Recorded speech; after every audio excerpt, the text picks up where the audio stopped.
Madhabpur lake আর চা বাগান ঘুরে একটুকু শান্তি আর সৌন্দর্যে ভরা দুপুর কাটিয়ে আমরা রওনা হই নতুন এক গন্তব্যের দিকে। এবারের গন্তব্য দার্জিলিং টি এস্টেট। লাঞ্চের পর সিএনজিতে উঠতেই দেখি আকাশটা একেবারে কালো করে এসেছে। বৃষ্টির ছায়া যেন আমাদের সঙ্গে ছায়াছঙ্গী হয়ে নেমে এলো। পথের মধ্যে ঝমঝমিয়ে বৃষ্টি পড়ছে, তার মধ্যেও সিএনজির খোলা জানালা দিয়ে প্রকৃতির এক নতুন রূপ চোখে পড়ল। সবুজ পাহাড়, চা গাছ আর মাঝে মাঝে পাহাড়ের ধারে ঘুরে যাওয়া আঁকাবাঁকা পথ। বৃষ্টি যেন একসাথে আমাদের সাথী হয়ে যায় এই সফরে। চা গাছের মাঝে জড়িয়ে থাকা পথ আমাদের নিয়ে যাচ্ছে এক রূপকথার মতো জায়গায়, দার্জিলিং টি এস্টেট। যখন সিএনজিতে উঠলাম তখনই মেঘেরও যেন আমাদের জন্য বৃষ্টি নিয়ে এলো। প্রচুর বৃষ্টির মধ্যে আমাদের পথ ছিল একটা প্রকৃত অ্যাডভেঞ্চার। সিএনজিতে বসে দূরের সবুজ পাহাড় আর রাস্তার দুই পাশের ভেজা গাছপালা দেখে মনে হচ্ছিল যেন প্রকৃতি নিজেই আমাদের স্বাগত জানাচ্ছে। বৃষ্টির ফোঁটাগুলো সিএনজির ছাদে পড়ছিল টিপ টিপ করে, আর আমরাও এগিয়ে যাচ্ছিলাম এক পাহাড়ি চা বাগানের দিকে, যেখানে সময় যেন একটু ধীরে চলে। বৃষ্টির মাঝেও রোদ দেখতে পেয়ে পথে শিয়ালের বিয়ে নিয়ে গল্প হয়ে গেল আমাদের মাঝে। আচ্ছা, শিয়ালরা কি আসলে বৃষ্টির মধ্যে রোদ উঠে বিয়ে করে?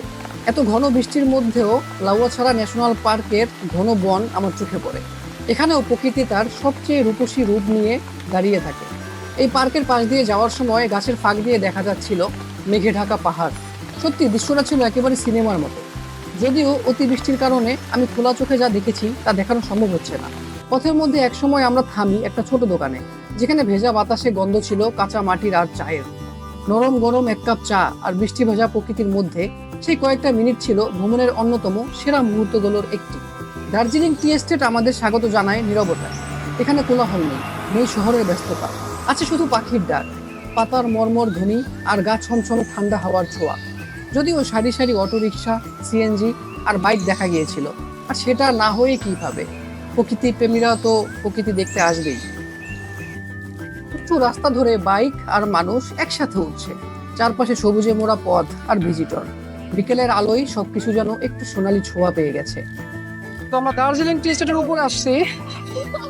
এটা মূলত নাম ছিল এমআর খান টি এস্টেট। মাসখানেক হলো নাকি এটা নাম চেঞ্জ করে দার্জিলিং রাখা হয়েছে। আমার ধারণা হইতে পারে মালিক মনে হয় ইন্ডিয়া গেছিল, দার্জিলিং এ দেখে পছন্দ হয়েছে, ভাবছিলাম আমার গার্ডেনের মতো তো জিনিস দেখতে, তো ওই নাম দিয়ে দিই। জায়গাটা সুন্দর, আগেরটার চেয়ে ভালো।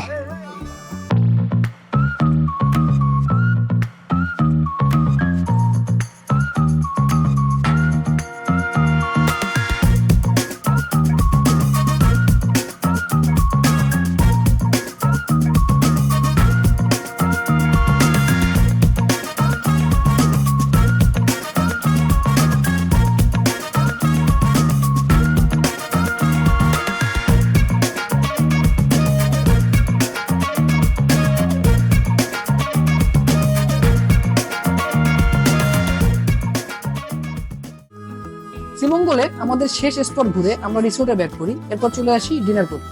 ডিনারের জন্য আমরা আসছি চামুং রেস্টুরেন্ট অ্যান্ড কিকো ক্যাফেতে।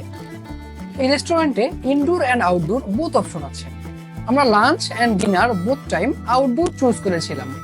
লাঞ্চে হাঁসবাসের ফ্যান হয়ে গিয়েছিলাম, আর চিকেন ঝালকারিও ছিল বেশ ভালো। ডিনারের জন্য ভাতের সাথে ডাল, কয়েক রকমের ভর্তা, আর ফ্যান হয়ে যাওয়া সেই হাঁসবাস। সাথে এবার নতুন কিছু ট্রাই করলাম, হ্যাঁ, বাম্বু চিকেন। বাট দেখতে এমন লাগছে কেন? খুব পরিচিত একটা জিনিসের মতো লাগছে। কেমন, আমার কি দোষ দেখতে যদি এমন লাগে? ভিডিওটা এডিট করার সময় বুঝছিলাম সেদিন আমার বউ আর আশা ভাবি কেন হাসছিল। আমি কিন্তু ওভাবে দেখিয়ে নাই এটাকে। আর এবারের হাঁসবাসটা বাসি ছিল মনে হয়। লাঞ্চ ভালো হওয়ায় সেম জায়গায় অর্ডার দিয়ে ডিনার করতে আসলাম, বাট হতাশ হতে হল। হাঁসবাসটা মনে হয় দুপুরেরটাই মেরে দিছিল, আর ব্যাম্বু চিকেনও চেহারার মতোই টেস্ট ছিল। না না, ওইটা না।